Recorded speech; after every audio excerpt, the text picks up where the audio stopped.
T twenty ক্রিকেটে নতুন ইতিহাস গড়ল মুম্বাই ইন্ডিয়ান্স। আইপিএলে সেরা চমক, সবাইকে ছাড়িয়ে এবার নতুন চূড়ায় উঠলেন পান্ডিয়া। এবারের আইপিএলে অবশ্য খুব একটা ভালো কাটছে না হার্দিক পান্ডিয়ার।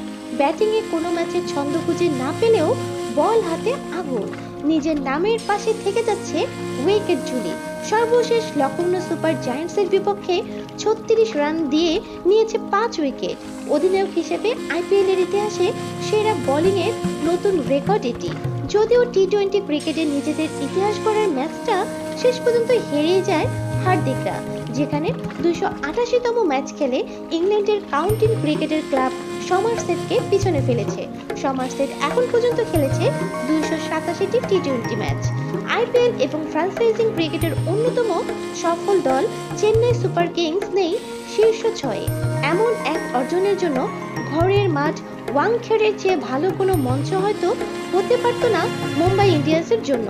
ম্যাচ হারলেও ইতিহাসটা ঠিকই নিজেদের করে নিয়েছে তারা।